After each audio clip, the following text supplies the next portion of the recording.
All right, so here, let me get these. We're gonna read it together.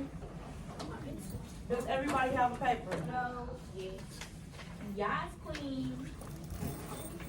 I need a pencil. It's like a no audio teaching. You can get it once we finish reading. It's like a no audio teaching. It is audio. If you could just pay attention, you don't have to worry about like what type of video it is. We just it's regular class. Don't even mind the video. Well, I have to look good if I'm on camera. Girl. Girl, think you finna get a job degree or something? Sure. All right, let's go. So let's get started. Everybody, we're gonna get started on reading. Understanding the Dinka tribe of South Sudan. The Dinka people are cattle herders who live in the grassland of South Sudan, making up nearly 36% of the population. The Dinka from the country's largest ethnic group, form the country's largest ethnic group, second to the rival Nuer tribe at 16%.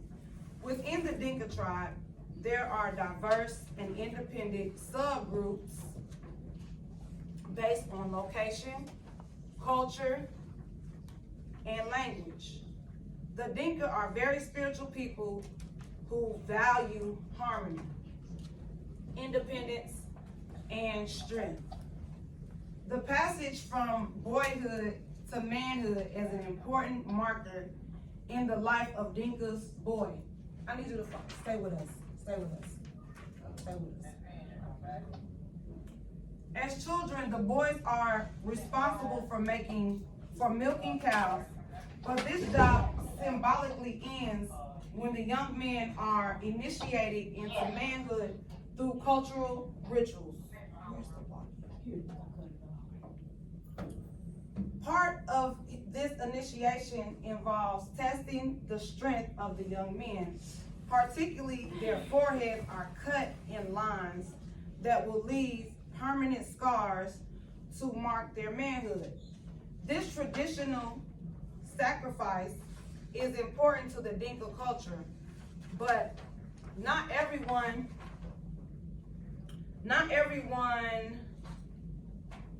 supports it. Some people believe this practice is too violent, harsh, and even dangerous. Blood from the ceremonial knife can pose a health risk by the spread of diseases. But for the Dinka boys, pain is a part of their journey to manhood. So I'm going to pause for 1 second.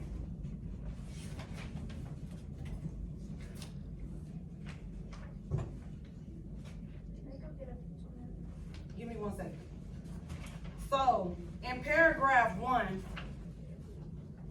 I want to point out an important fact is that the Dinka tribe forms the largest ethnic group in South Sudan. So that means like the population in that country has more Dinka people than any other tribe.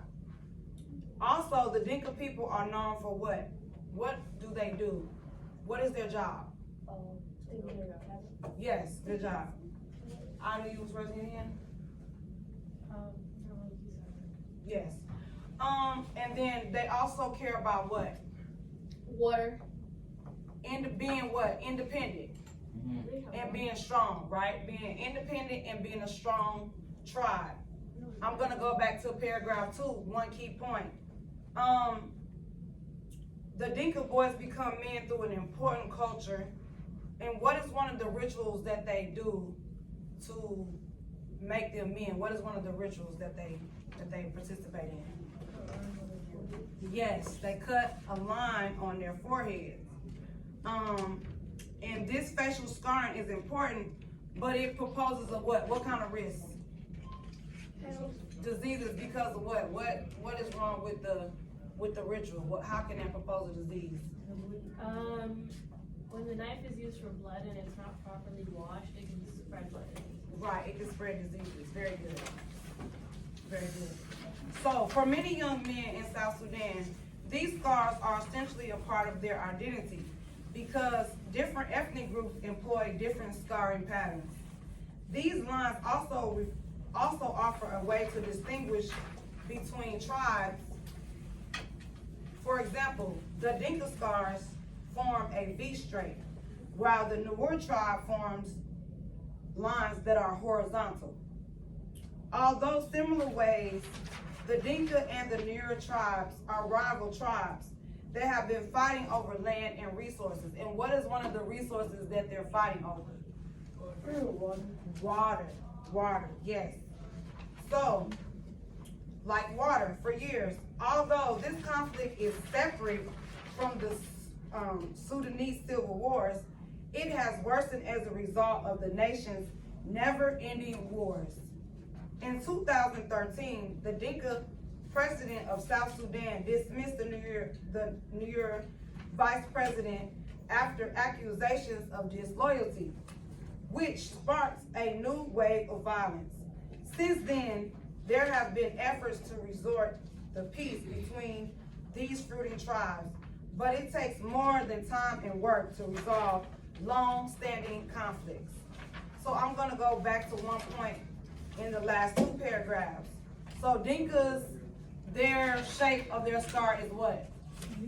V shape. And the other tribe shapes are what? Horizontal, right? And that's how they distinguish each other. So if you out, like in Desi, we were on the field trip, our shirts will have what? O4W, and Gideon's would have Gideons, and West would have West, so you would know who you're supposed to be with. Yes. Oh, never mind, I'm not gonna say that. What? We all got like the same uniform. No, I'm talking about like, The it's school? like if you have on a hoodie. If Say you like- got an old Fourth Ward shirt on, most of the times when they go to field trips, they let you wear a shirt that's connected to your school, like old Fourth Ward, or Gideon's is the Eagle.